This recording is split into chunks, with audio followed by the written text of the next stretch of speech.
The 2026 Winter Olympics are here. We're going to break them all down for you, give you a general overview, as well as a deep dive into the men's hockey. I am Joey Lavelle, that is Briggs McLemore, and we are the Nothing But Sports podcast. Welcome back. Thank you for joining us.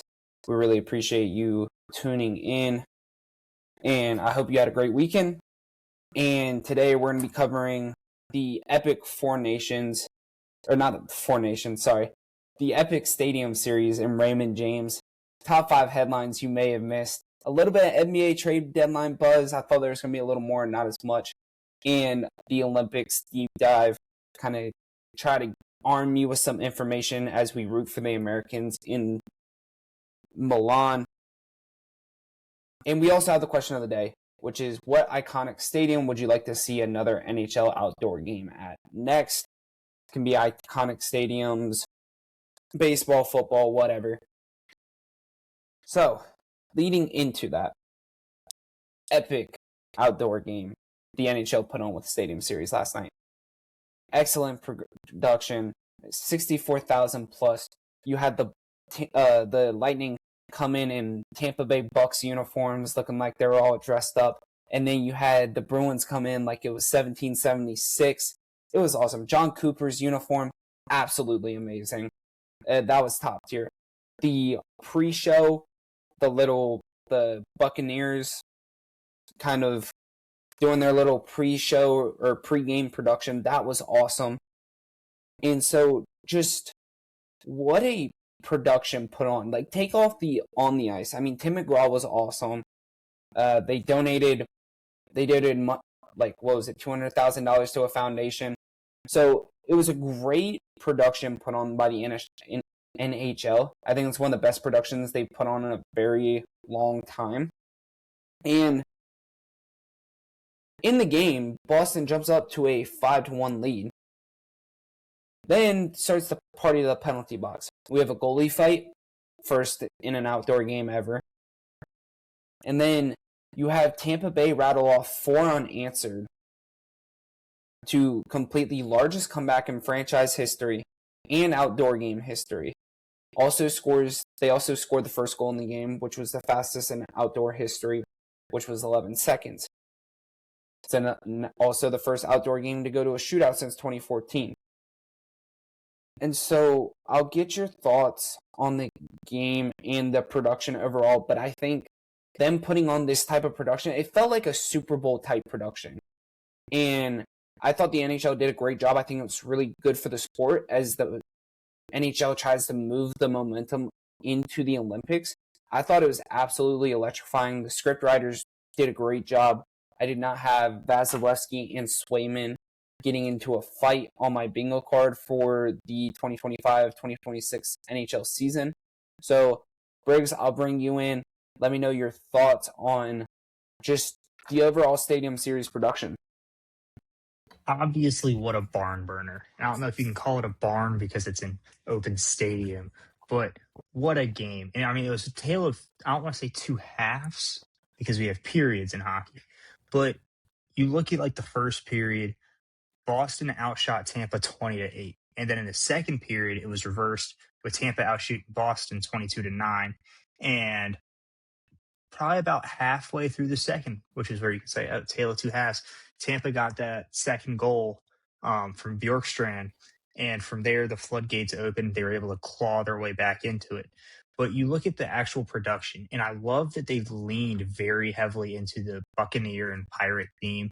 You have the ship there at Raymond James Stadium, which, again, to be able to lean into that, to go just full send into it, I don't think we've seen that before from the NHL for an outdoor game. You kind of saw it a little bit with like the decorations around the rink for the Winter Classic in Miami, New Year's, but to see them go kind of above and beyond with everything this past weekend, phenomenal. And then when you look at the actual on the ice, Kucherov, unbelievable game from him. A goal, 3 assists, and he got 8 shots on goal with 17 shot attempts. I think that might be the most in outdoor history. There wasn't a lot of records on that. He also had the game tying goal about halfway through the third period. And this was tied the game overall, tied for the tied for the highest scoring outdoor game. Quick trivia question. It's a word scrambler right there. What was the other one?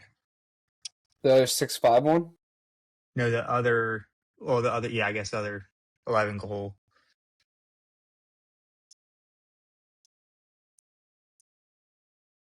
Probably a Chicago one, if I had to guess. It's a 2024 between the Rangers and Islanders at MetLife.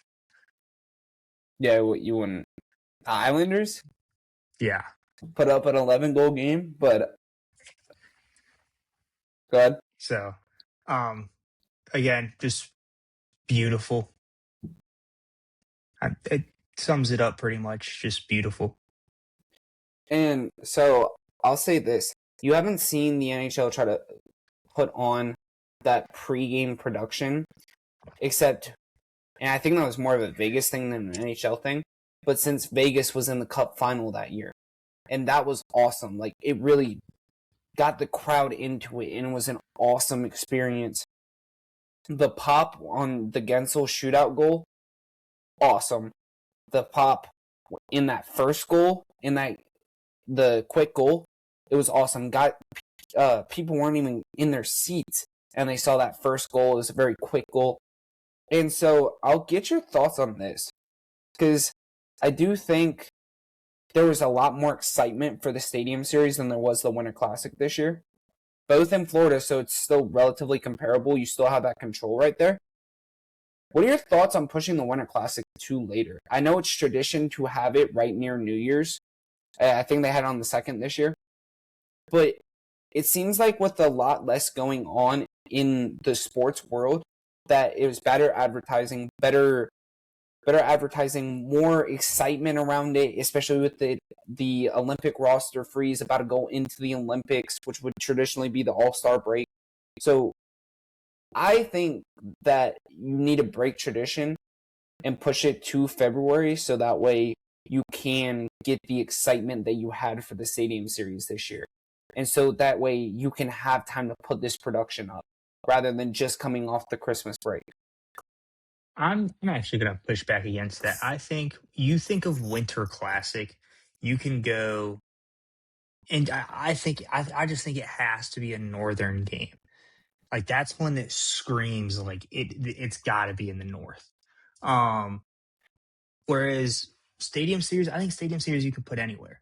I went to the one in Raleigh for the Caps Canes, but I think one of the big things you're going to see is, especially with Miami itself, not a big hockey city. Not too many people care about hockey down there.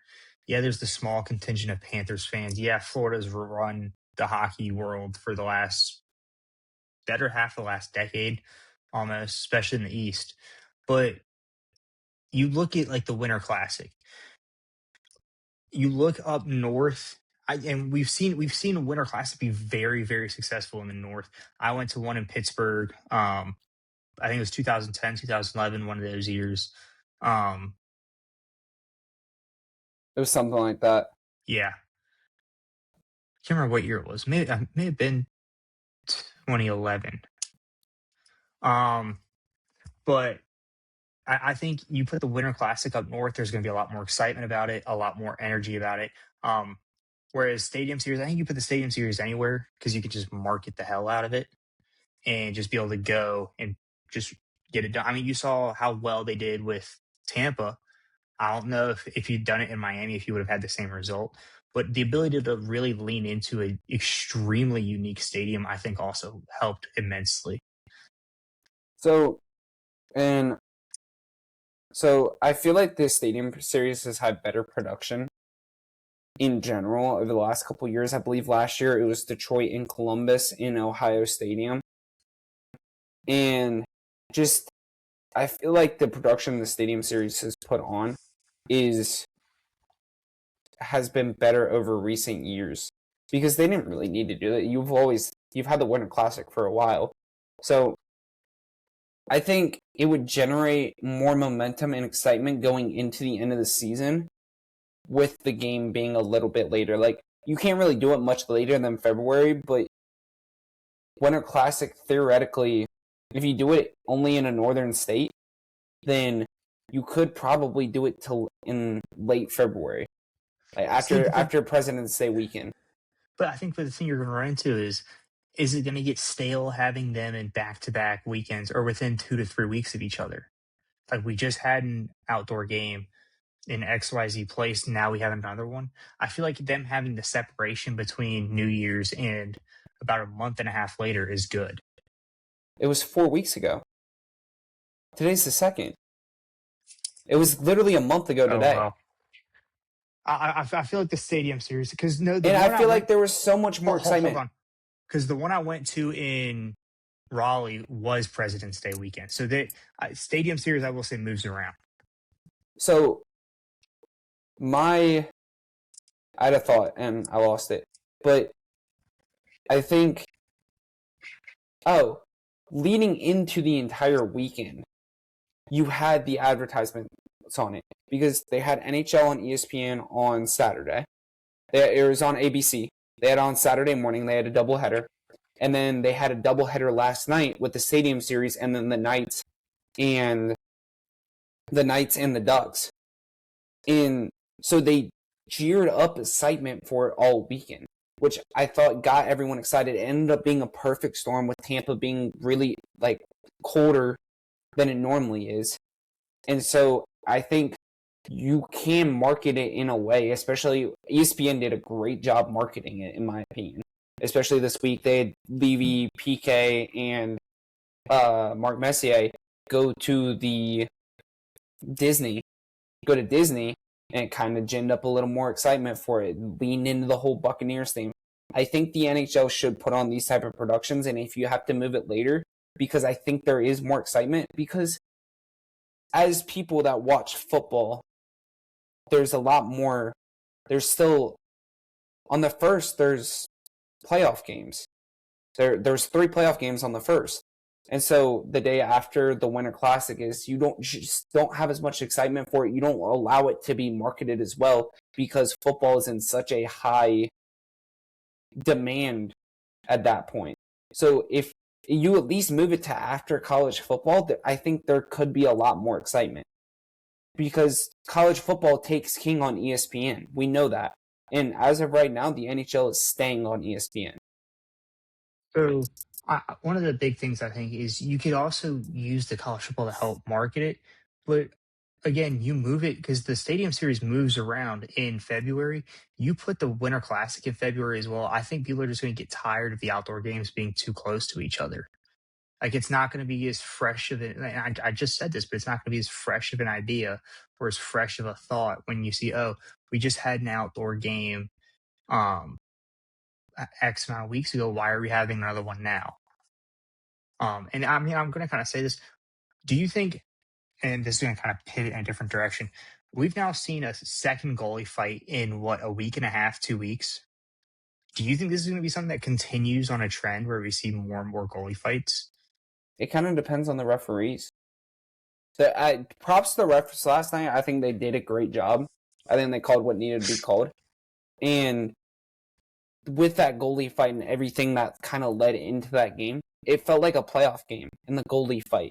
And you could have one in the Olympics. I'm sure NHL refs, are going to be reffing in the Olympics.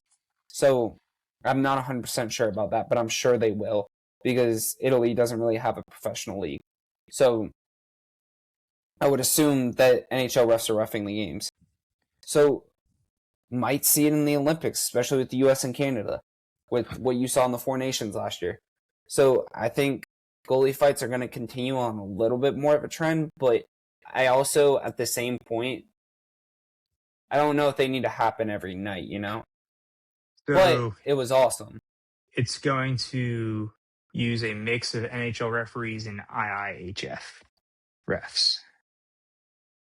Okay, which I'm at least glad they're using the NHL refs because you're going to get Wes McCauley in there. But I figured it was going to be IIHF because that's what you usually see. So we'll put a bookmark in that. and move into another game that had no marketing. Michigan State silences 70,000 in overtime in a win in Beaver Stadium over Penn State. 74,000 in attendance. The game was 5-4. Charlie Stramel is a dog. He had 3 goals, 1 assist, and the game winner in overtime to silence the 70,000. Gavin McKenna is the name everyone knows, projected to be the number 1 pick next year or this year. He had 1 goal, 2 assists, and kind of already hashed this point, but I think these outdoor games are great for the sport. Having a game in Beaver Stadium with 70,000 college kids is awesome. Ohio State should do this. The Wolverines should do this. Michigan State should do this. All these, Boston College should do this. All these schools that play FBS football, they could really generate excitement for the sport through doing these outdoor games. And it was, for a college game, it was some of the best production I've seen. I mean, that game was on Big Ten Network, and it was commentated really well. It was ref well. It was put on really well. It was the traditional, like, outdoor game type of feel, like with the Winter Classics back in, like, I don't know, early 2010s. Like, it was a very traditional type outdoor game. And I think it's great for the sport. I think more places should be doing this. I wouldn't be opposed to the CHL doing it, although the CHL doesn't need to, like, Canada doesn't need to generate excitement for hockey, but I don't think it would be a bad thing for those kids to go play in CFL stadiums. Like, I think outdoor games are great for the sport and a way to generate excitement. And I think this game should have gotten more advertisement, because I didn't even know about it until the morning of. Briggs? So that was one of the things I had written down was I think more Big Ten hockey teams should do that. And Notre Dame is one of the big ones, not a traditional Big Ten team, but they do fall under that umbrella for hockey. But to see a school themselves put this on, because it wasn't like the NHL was playing there. They did it themselves, but they had all of their teams play it. All their club teams played an outdoor game. The women's team played an outdoor game. The men's team played the outdoor game. So to see them really go and put that on for the kids and the fans, I think is awesome. The weather, I mean, for an outdoor game looked nice. I mean, it's going to be cold as crap, but still, you get that. But I think one of the big things is, and we're going to kind of get into this, seeing some of these like massive football stadiums where you get to go play hockey, and as like a hockey player, being able to look up in the stands and get a completely different view and vibe from the venue that you're playing in. I mean, this goes for the NHLers as well. I feel like that's got to be such a unique and cool feeling to experience. I agree. I think if we could ever get a playoff game in one of these, that would be awesome. Like the Cup final. Obviously, it's not going to happen because it's in June. The finals are in June. But if we could ever, like, if we just go into the Ice Age again, and we have the ability to put NHL players in a stadium for the playoffs, it would be absolutely electric. And I will say, for hockey in general, more specifically the NHL, kind of going back to that, is a lot of these games have the playoff feel. I was watching the Knights and Ducks play last night, which, if you haven't figured that out already, we're recording on Monday, February 2nd, which is going to be relevant in a couple minutes. But it's watching that game, it felt like a playoff atmosphere. And I think that's what you get that's so good about the sport right now. And so that was Michigan or Penn State put on an awesome performance. That game was awesome. Obviously, college hockey is typically a little more high scoring than the NHL, but it was awesome. And so I think more places should do it. And yeah, just a great put on. Moving into the NBA a little bit, Paul George suspended for 25 games. Suspended for violating the NBA's anti-drug policy. He, quote, mistakenly took improper medication to combat mental health. And so I'm not very familiar with the NBA's drug policies and whatnot. But it's kind of sad to see, especially if it's for mental health. I hope he can get the help he needs. For the basketball side of it, he's averaging 16 points, 5.1 rebounds, 3.7 assists. The team's in sixth place. He had only played in 27 of their 47 games thus far. So I don't think it's a huge loss, but it is unfortunate. It is an unfortunate situation. You kind of saw it. I hate seeing guys suspended for drugs, but at the same point, I understand it. I'll get your thoughts real quickly, and then we'll move forward. I think unfortunate sums it up pretty well. Again, I mean, you knowing that it's for mental health, you want to like hope that everything's okay, that he's getting the help that he needs. But from the basketball side of it, it's also I don't want to say what resources, like what more resources could the NBA provide because I'm not well versed on what they already do provide. But seeing this and knowing that top level, I mean, you look at college athletes, you look at pro athletes, how can these leagues help these players better? And that might be something that we dive into over the summer. But it's just, I think the best thing is that I hope he gets help at this time, especially if it's for like mental health. Actually, now if he's just saying that it's for mental health, that's kind of fucked up. I agree. And I see it with the NHL a lot because it's what I'm more familiar with. But the NHL has a program to help guys and lets them take leaves of absences. I'm familiar with Ohio State. I know Ryan Day is very big on mental health, considering his dad took his life. And I know a lot of people will say that you need to strap up your boots and just keep going. And to that, I understand it. But I also think it's a lot different than when you played in the 80s and 90s and early 2000s where you could just strap up your boots, but it's not necessarily the same. Like you could get away from the paparazzi back then, but now it's always with you. It's impossible. Everything is run through your phone now. You get advertisement money through social media. You get like the way you're able to make money now. A lot of these guys make a lot of money, a ridiculous amount of money that they probably don't need. But it's with you everywhere. If someone misses a bet, if you don't score 16 points and I took your over 15 and a half and you don't score 16 points, somebody's going to say that they want you to kill yourself. Like death threats, like all that stuff is very common, especially with sports betting and all that type of stuff. So I do think it's incredibly unfortunate.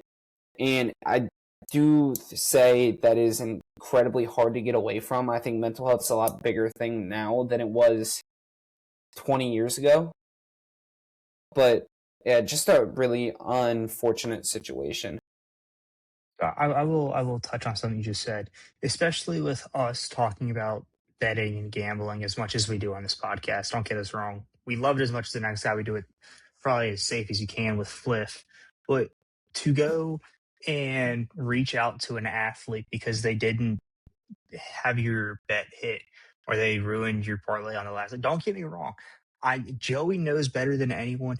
I have had my fair share of 12 to 13 leg parlays that come up just one leg short. My family witnessed my crash out over Christmas break when the Texans didn't cover the 12 and a half point spread against the Raiders. Joey witnessed it.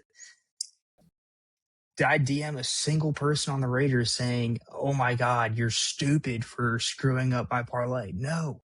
To actually go and talk and try to talk to these players, I don't want to say scum of the earth, but you're down there.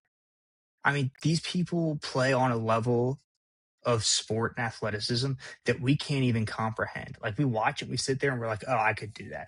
But then you actually get there, like with the NFL, the speed of the game, golf having to hit the shots under pressure, the NHL, the physicality and the straight brutality of playing an 82 game season, the NBA, again, the speed of the game, the size of the dudes you're playing against. I mean, it's a completely different game than anyone of us that are betting on it have ever experienced. So to go and actually try and degrade someone for it is unbelievable to me. Well, and it's not even just that. It's like, we'll take J.J. McCarthy, for example. There's like a couple examples I have in my mind. You have J.J. McCarthy's, who his post-game celebration is literally, it's everywhere. Everyone's making AI photoshops. Like, that's hard. Like, could you imagine being J.J. McCarthy and seeing your meme everywhere? Or take, I could not imagine, I'm sure Jaden Fielding will come out on a podcast at some point and mention what he had to go through. But Noah Ruggles, who missed the field goal against Georgia in 2022 as the ball dropped. And you saw he's come out and said, like, he was getting harassed in classes and all these things. Kyle McCord dealt with the same thing. And so I couldn't imagine being in that place. So I do think strapping up your boots is a relatively good excuse, but at the same, it's a good thing, but not everyone can do it, especially in this day and age that we live. Speaking of that, Justin Rose wins the Farmers Insurance Open in a record-breaking fashion. And I'll leave you the floor, Briggs, as resident golf fan. He tournament record 23 under. I didn't look up what the previous one was, but Torrey Pines, fantastic venue. It was 22. 22? Oh, so he beat it by one. Yeah, he beat Tiger's record that was set in 99. Why are we stealing shit from Tiger? My bad. He won it by 7 shots. That's two. He won it by 7 shots and was a wire-to-wire winner. Opening day, I think he shot like a 63 or 64 on the opening day and just never looked back from there. And to see him kind of start to get the ball rolling early in the season too. Next weekend you have the Waste Management, which is one of those that it's, I believe the PGA Tour, it's like a high value tournament. For some, it's slipping my mind what the PGA Tour calls them, but it's one of those where it's not a major, but carries extra weight in the FedEx Cup. Prize pool is increasing. I don't think it carries extra weight in the FedEx Cup. I'm going to recant my statement there. But extra prize pool money. But it's one of those, it's the rowdiest venue in golf. The 16th hole, everyone loves it.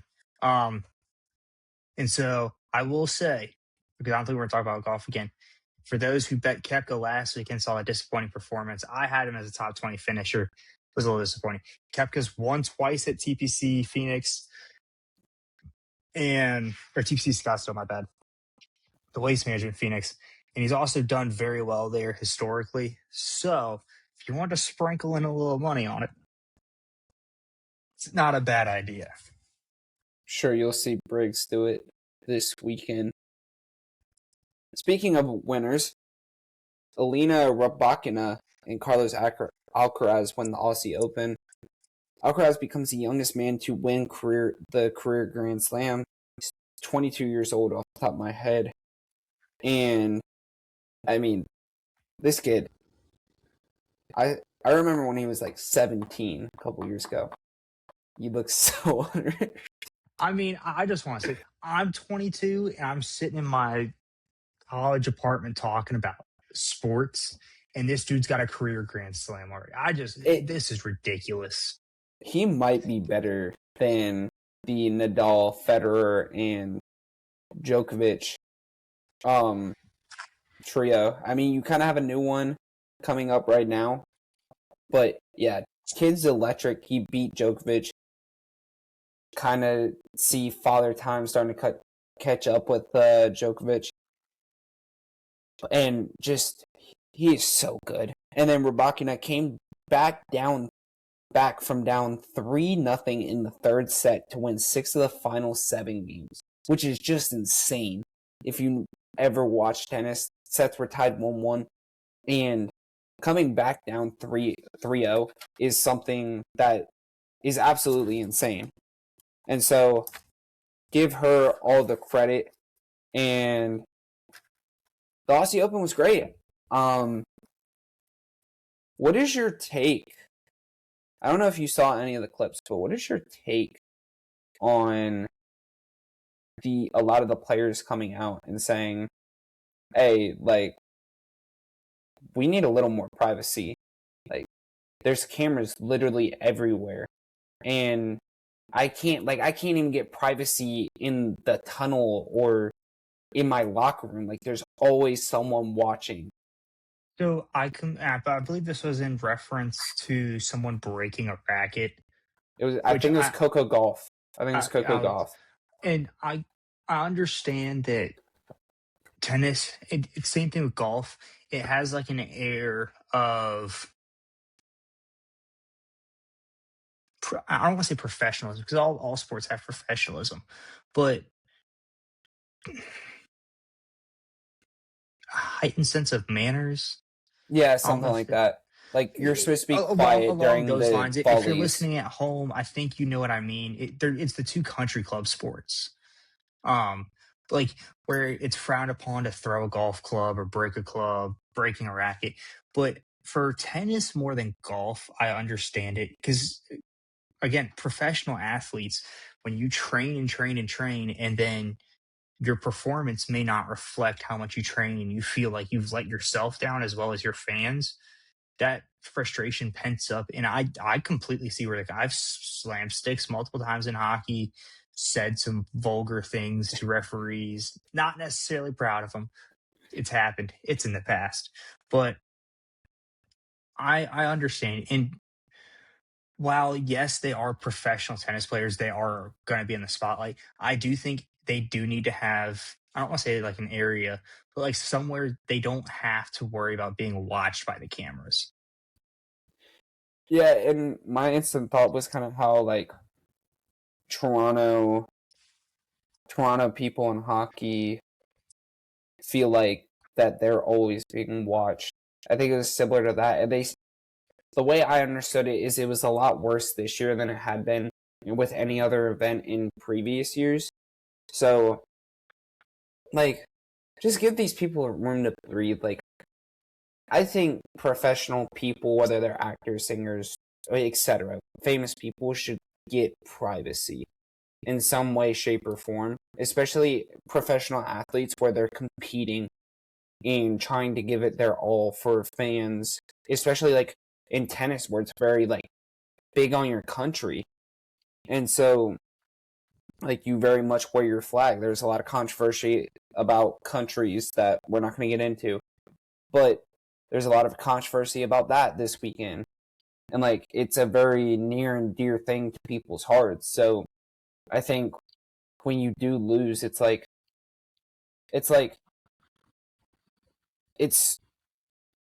in the majors, it's kind of weird because you can't compare it to like the finals in like team sport.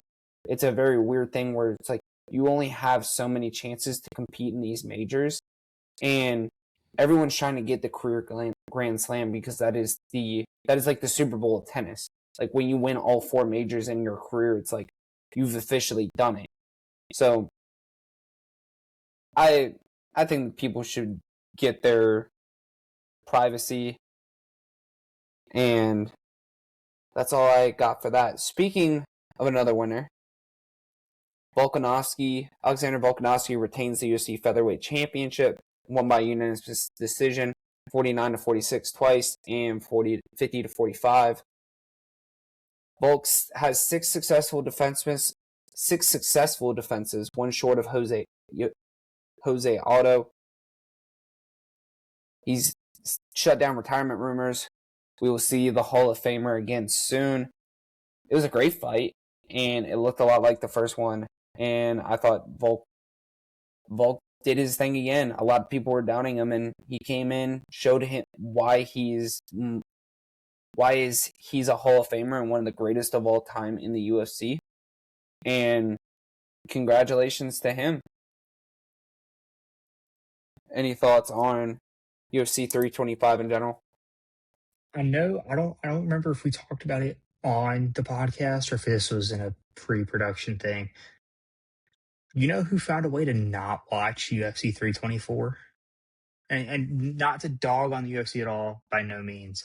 But you guys, I It's believe on Paramount Plus now. you and Dylan were like, "Oh, what are you doing on a Saturday night that is like where you cannot watch UFC?" And I found something completely understandable. Can you take a guess at what it is? Oh, you're playing in the snow like a little 3-year-old. Yes. 22-year-old Briggs was playing in the snow. Given here in Colombia, we got probably close to 3 inches. So I had a blast running around.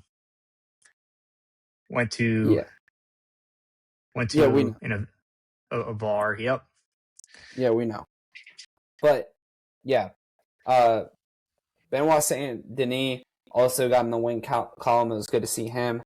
And congrats to all the winners this weekend. I mean, it was a great weekend of sports. Justin Rose, the 2 winners of the Australian Open, and Bolt, and the winners of the UFC event.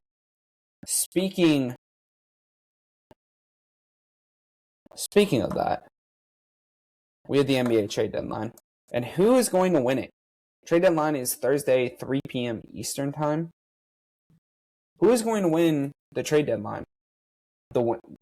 It seems like the winner of the trade deadline will be whoever gets Giannis. Broke earlier today that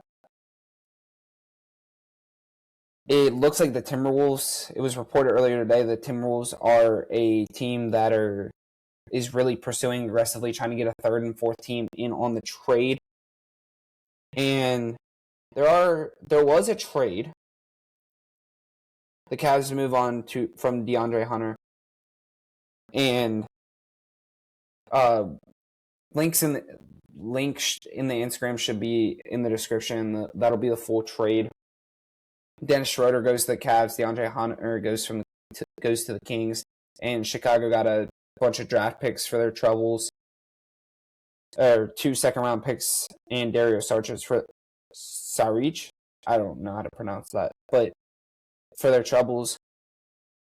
And not a lot of dominoes have fallen. I think everyone's still waiting on the Giannis trade.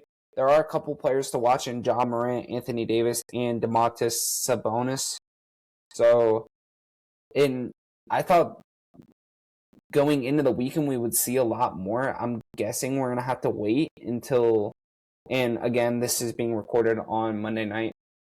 So, this will come out on Wednesday. So, Tuesday will happen before, in case anything does happen. Tuesday will happen before, if anything major happens. We will not be updated on that. We'll cover that on our Friday episode. But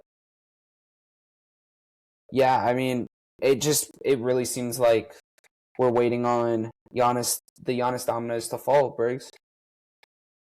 So, and you mentioned a couple of names that have popped up. I think that the Knicks could make a push for Giannis. We've talked about Golden State last week, where we could see a major deal go down there. But if the Knicks were to get involved, I think Karl Anthony Towns would see his way to Milwaukee. You mentioned Ja Morant. He's one of the names I had written down. MPJ out of Brooklyn. I don't know if he'll end up with the Bucks, but he's just a name that's been floating around in some rumors. As well as DeMar DeRozan. Father Time is starting to catch up with him. I feel like he's a name that's been around for a while. So we'll see who's in the market for some veteran guys as they try to make their late season push for the playoffs. Yeah. One last point I have on Giannis. The 4 teams that Shams Charania mentioned on Sunday night were, Golden State, Miami, New York and Minnesota. Minnesota is the team that was reported in making the big push. We'll see if the Warriors have anything to say about it. I feel like those are the two leaders in the race for him. So it'll be interesting. I don't think we'll see anything as crazy as we did last year with Luka or as unexpected, but we will see. I would never put anything past the NBA when it comes to trades. The Olympics start on February 6th. Actually, they don't. They start on February 4th. The opening ceremony starts on the 6th. So, for reference, when you're looking at some of these times, Milan is 6 hours ahead of the East Coast. To be 9 hours ahead of me because I am in California. Briggs would be 6 hours ahead. So, just for reference, when you're starting to look at some of these things, the Olympics will run from the 6th, the 4th, whatever you want to say, through the 22nd. And you're going to have Mike Tirico calling these games. You're going to have a bunch of former Olympians calling these. You're going to have Gold Zone, which Scott Hansen is hosting, which is a red zone type view, which is going to be electric. I think that will be awesome. I think that is only on Peacock. Peacock will be, as far as I'm aware, will be the best place. The sports that are going to be, and this is going to be a lot because there's 15 of them, alpine skiing, biathlon, bobsled, cross-country skiing, curling, figure skating, freestyle skiing, luge, I don't know how to pronounce it, Nordic combine, short track, speed skating, skeleton, ski jumping, ski mountaineering, snowboarding, speed skating, and ice hockey. Last but not least, there will be more than 3,500 athletes from 93 countries competing, and I will give you some Americans to watch in the main sports that we talk about when it comes to the Olympics. In skiing, you have Lindsey Vonn and Michaela Schifrin. I believe you also have a 15-year-old from Japan. It's one of the Asian countries. It's Japan and China. That's insane. 15 years old competing in the Olympics. You said 22 sitting in your college apartment. You got a 15-year-old competing in the Olympics, which is just insane. Hey, that beats my youngest brother, so I'm not doing too bad. So, for snowboarding, you have Chloe Kim, Faith Thielen, Red Gerard, Nick Baumgartner. Speed skating, you have Jordan Stolz. Figure skating, you have Amber Glenn, Ilya Malinin, Max Numov, and the pair of Madison Chalk and Evan Bates.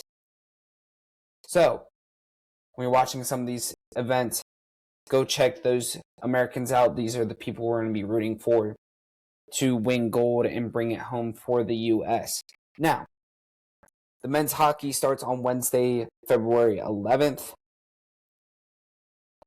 The fact that the Russians have to miss this is a tragedy because we want to play politics in sports, which I'm always against. Politics should not be involved in sports.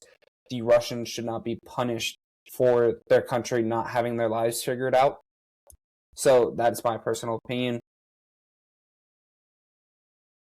So I'll give a general overview and then I'll let Briggs get into the nitty-gritty.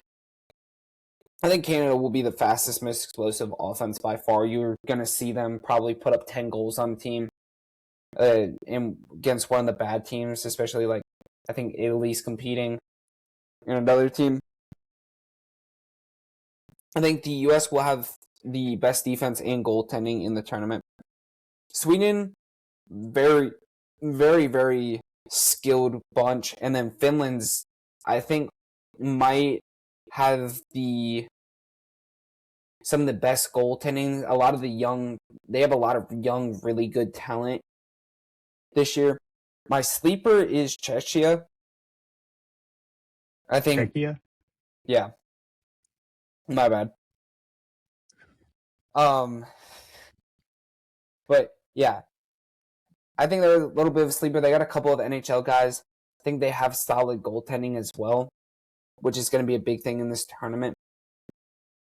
I think you're going to have a lot of guys that are looking to maybe push their way into the league. And all these guys are playing professional hockey of some sort, just not in the NHL. I think the U.S. has the easiest road to the qualifiers, which is Latvia, Denmark, and Germany. And the first matchup that is decided to look out for is Finland and against Sweden on February 13th. I think that will be electric. And I was hearing Mike Erozioni talk about this. I think, and I agree with it, I think this is the best American team ever assembled. That being said, I will move into your overall analysis into this, Briggs. So I think, at least for the U.S., I mean, obviously you've got a very skilled roster, but I think there's some questions around some of the people who are there and some of the people who aren't. Um, and obviously there's been questions about Matthews' play. When you look at like the Four Nations, how well did he do? And you look at some of the names that aren't going. Captain Clutch, Cole Caulfield, 57 goals in his last 122 games. And my big question is the only reason he's not going because of his size. He's only 5'8", very small in stature.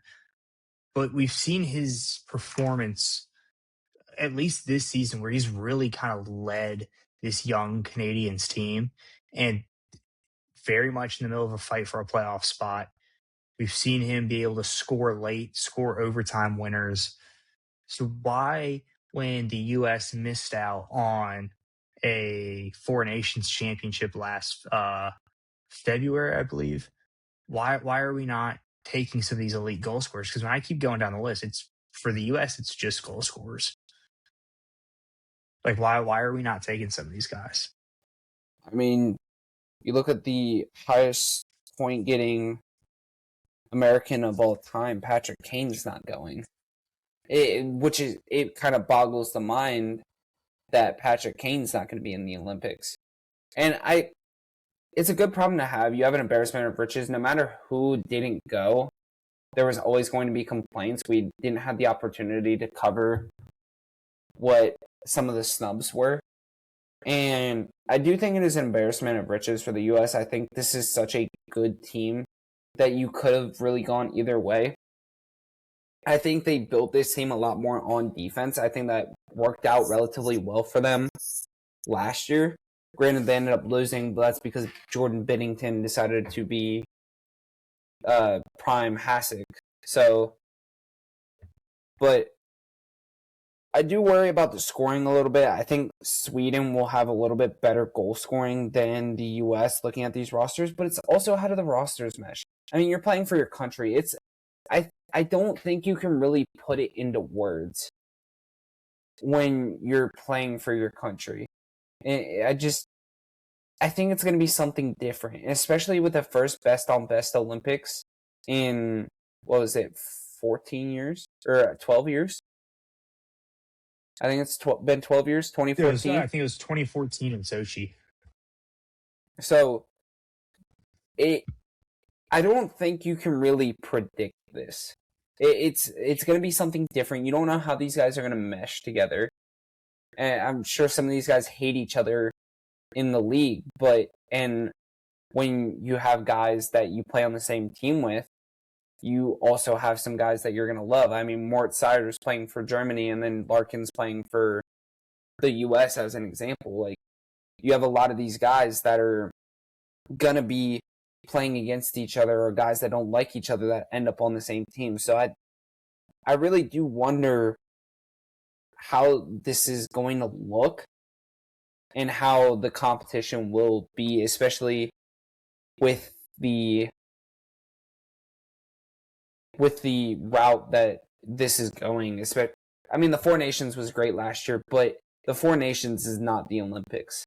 The winning Olympic gold will mean so much more to whatever country wins it than the Four Nations ever will, or the World Cup of Hockey. Like, it's just different.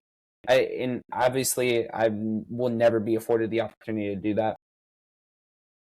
But it's just different when you're watching the Olympics. It's kind of like watching the soccer Olympics versus the World Cup. I think it means a little bit more when you're competing in the Olympics Now, I will say I think that it was a poor analogy because winning the World Cup, I mean, you saw how much it meant to Messi, how much it means to, like, I think the World Cup is on par, if not a bigger accomplishment than Olympic gold.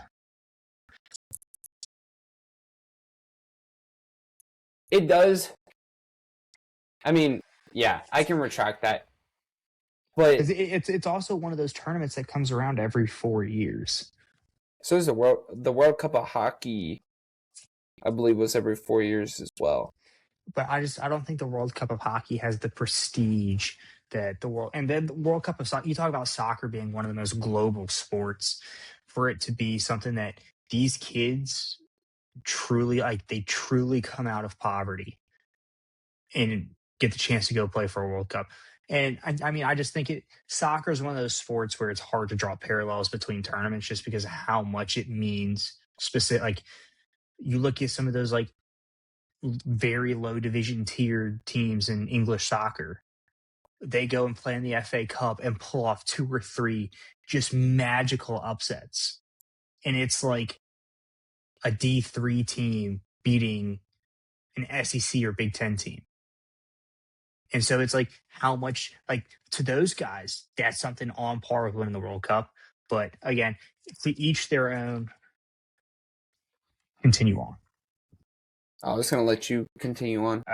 I was gonna say my other major snub was J Rob out of Dallas. I mean, absolute beauty of a season, especially up until the time they were picking rosters. I feel like he had such I think he's fallen off a little bit, but hard to keep up the pace he was on earlier this season. He's 12th in points in the NHL, 5th in goals, and unlike Caulfield or DeBrincat, who was another one of the snubs I had, DeBrincat is also 5'8", but another very good goal scorer. Robertson's not a liability on defense. He's one of those very good defensive forwards, but has also been able to just score a lot as a forward this year. So again, it's one of those things where I think come post Olympics, if the US has a shortcoming in offense, it's one of those questions where it's going to be like, okay, did we really build the roster right? If we plugged in one of these guys who we feel got snubbed, does this change the outcome? Because I feel like looking at the Olympic roster, I feel like it's very, very similar. Change out a name or two. I think there's only 2 or 3 guys that are new on this roster that weren't on the Four Nations roster. And I think there's only one person on the Four Nations roster who's not going to the Olympics. So I think feel that's the same way for all those teams, though. Same with Sweden, same with Finland, same with Canada plugged in some youth, though. Because I think they brought in, I think they took Celebrini. They brought in Celebrini, yeah. But like, you look like Bedard wasn't going to be able to go. He's out with an injury right now, and his timetable to return for Chicago still isn't clear. Schaefer, I think, was surprising. He's very young. Like, it's surprising he didn't make it, but at the same time, surprising that, or not surprising that he didn't make it. Like, you can see the two sides to the coin there. Because he's so young, he's very, I don't want to say inexperienced, because it's been quoted as his wisdom is wide, or his wisdom is well beyond his years. And he made it into the final conversations leading up to when the rosters were officially made. He's got 9 goals and 16 assists so far in 40 games this year. And he's been very, very solid on that Islanders back end. That's helped them to so far exceed expectations for this year, given the ultimate expectations to make the playoffs. And we'll see how they get across that line at the end of the season. But then I know we talked about this before, but Canada adding Bennington to the roster, and you saw what he did last year at the Four Nations, but he has been atrocious and downright atrocious between the pipes for St. Louis this year, and somehow still made the roster. He has the second worst goals against per game in the NHL. He's 8-16-6 with an 866 save percentage. Again, thanks to Money Puck, you look at goals saved above expected. He is dead last in the league out of everyone who's played between the pipes this year. And given you can attribute that to the poor play in front of him in St. Louis. But then again, as we talked about earlier, Canada's defense is not the most well built. They're not going to be the brick wall that you would expect from like the 2019 Blues team, where they were so solid on the back end. So having Bennington there when you could have taken Blackwood or even Wedgwood, given you, as you pointed out earlier, probably could take him Blackwood as he's the starter. But the Avalanche goaltending tandem has been so stout. And even earlier in the season, they're so unbelievable. I don't know how you look over these atrocities, because if you take Bennington and he is just stinks it up, you look at some of the, like, I get LT, I think, is the third string there, and he's a Washington player. I have my own issues with him. You look at the playoffs last year. We even did the live stream for game 5, I think it was. Maybe in game 6, where he's got an issue with giving up goals that he really should. And Bennington in that first Four Nations game last year gave up goals that he really shouldn't. He had one where I think he just trickled in, one where he probably should have seen the puck and he didn't. So Canada's goaltending, I feel like if they don't show up hot, could be a massive weak link for the team in Milan. I think Canada has weak league in goaltending in general. I don't think they're producing as good of goalies as they once were with Carey Price and some of the other guys that they've produced. Prime Braden Holtby. Yeah, Holtby was one of the ones I was forgetting. But everyone trashed the decision for Bennington last year. And Bennington is single-handed. Like, you put 90% of other goalies in that game, they don't win that game. I'm telling you right now. Bennington's performance in the quarters and the semis and the finals of the Four Nations won them that tournament. So Bennington has a history of showing up in the brightest lights. I don't know why, but quote unquote playoff Bennington is something to be reckoned with. And so I'll give Bennington the benefit of the doubt because he does always show up in these big games and in these big series. So, and I think they go with the proven commodity that had done them very well in last year. And he's also a Stanley Cup champion, which those aren't always the easy. Stanley Cup winning starting goalie tenders are not easy to come by. And we kind of talked about this last week. It's very hard to consistently keep up your play when you have an insane playoff run. We talked about Aiden Hill, I believe he's another Canadian. Jordan Binnington's another one where he was playing really stellar for a couple years and then has kind of fallen off, as the team has as well. But you look at the team on the Blackwood and Wedgwood point, they've had exceptional seasons. But at the same point, the team they have in front of them does lend credence to why they're playing so well. And Colorado does not. When I have watched their games, I don't know the stats. When I have watched Colorado games this year, they don't give up a lot of high danger chances. There aren't a lot of super tough saves that the goalies are having to make on a nightly basis. I also believe Colorado is one of the top teams in shots allowed. I think they're at least in the top 10. So I will say that given all of that, I will. And I think it's. And I want to get on the fact that it's so hard to make these rosters, because especially for the US, Canada, Sweden, Finland's a little bit easier. But those three teams, it's so hard to make those rosters. Russia would be another one. So I think it's so hard to make those rosters because you don't have the embarrassment. You have an embarrassment of riches when it comes to the league.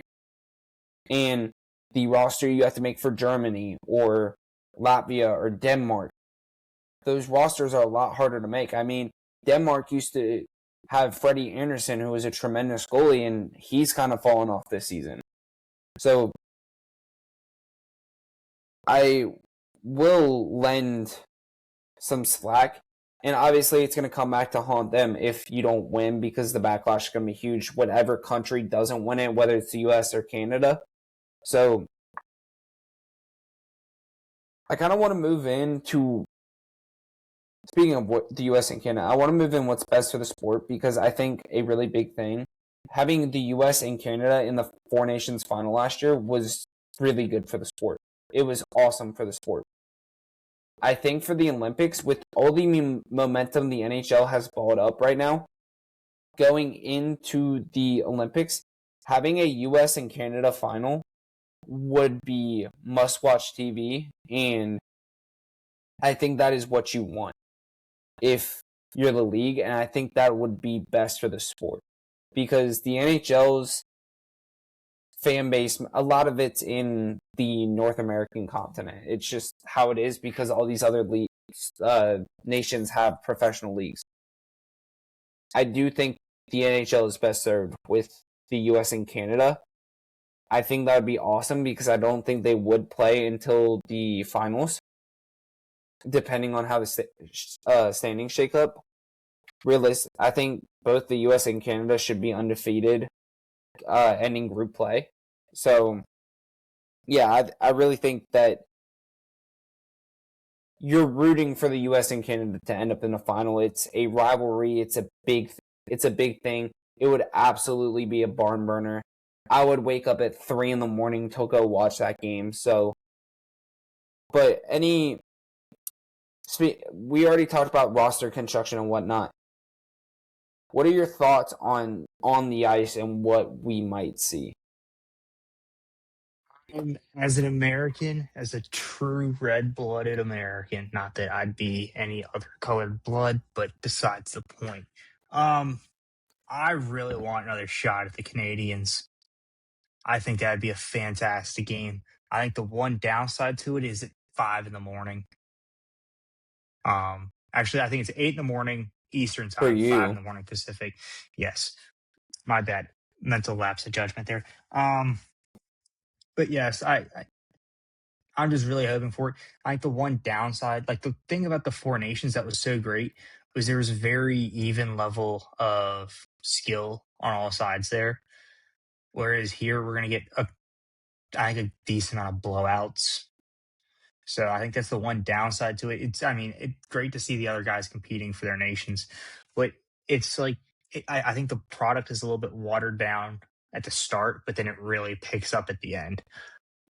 I think you're going to have so much in the Olympics overall with skiing, snowboarding, speed skating, figure skating, all these other sports, curling, whatever. You're going to have so much, and I think if you haven't checked the schedule, check it out. I think it's on the official Olympic website. But they've done really well meshing them together. All the men's hockey games will be on USA, with the exception of like one, I believe. So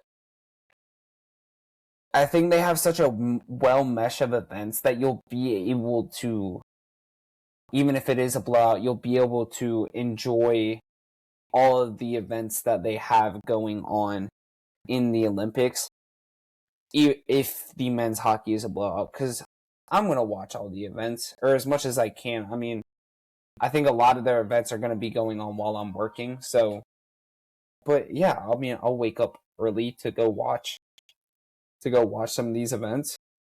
So, real quick before we move on to the question of the day, if you could be Olympian for any of the 16 sports that they have, what sport would you do outside of hockey? Because I know both you and I would take being an Olympian for hockey in a heartbeat.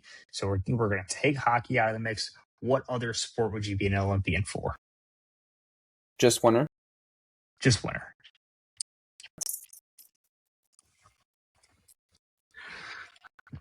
Probably snowboarding. I think snowboarding would be electric. Either that or alpine skiing. That would be electric. That should have been the question of the day. The half pipe for snowboarding, I think, is also one of those things where it's like Do I watch that any other time outside of the Olympics? No. Dude, the X Games is awesome though. Like I don't know if you ever watch X Games. The X No, I Games is don't. awesome. Like it's Um, on ESPN just at random times. I'll see it on TV. I'm like, oh, I'm watching college basketball. Add X Games into my multi-view.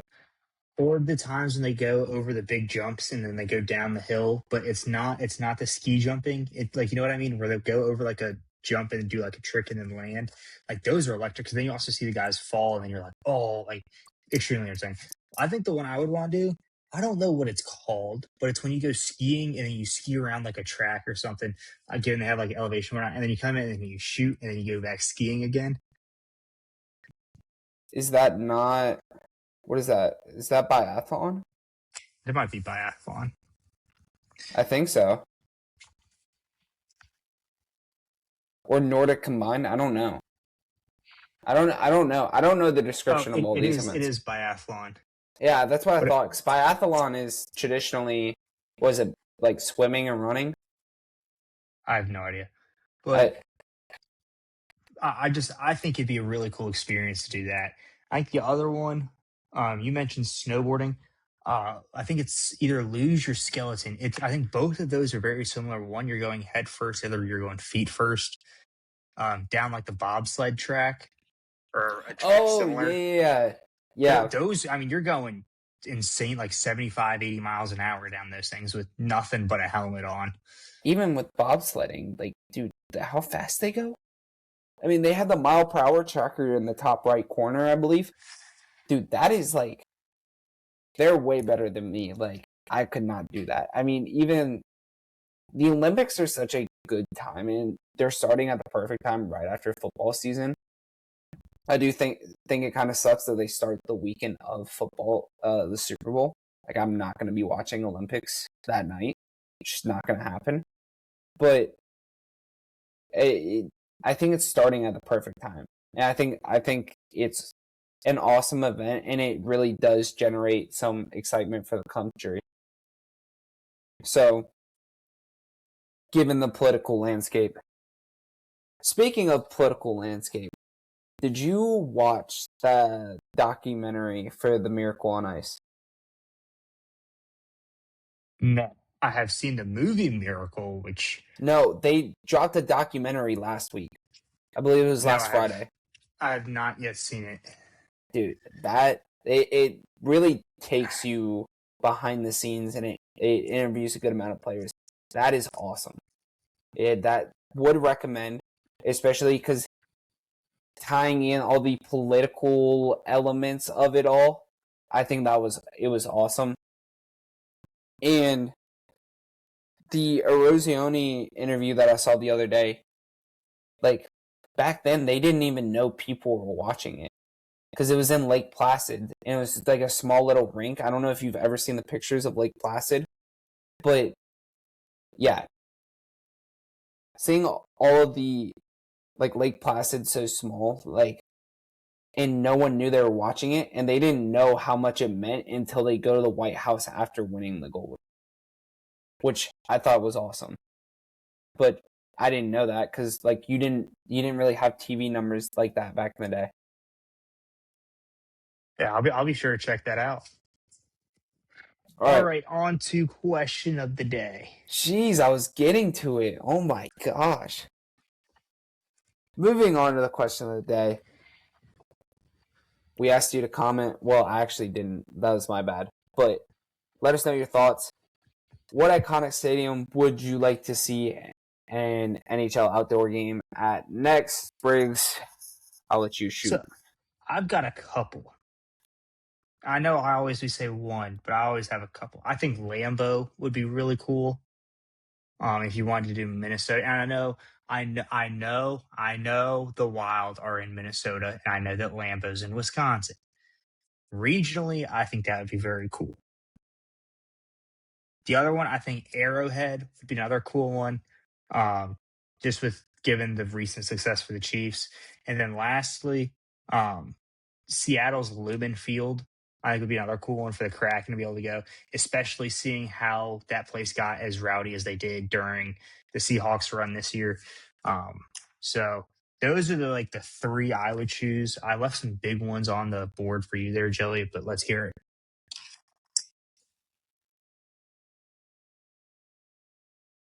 Okay. I got a notification that the Clippers and James Harden are working through whether the sides can find a deal by Thursday's trade deadline. Both sides are aligned in conversation together with interested teams, which I think that means that they're looking for a trade if they can't sign a contract. I believe you are correct there. Which is, we'll get to this quickly, but which is crazy because we just had this segment on how good the Clippers have been recently.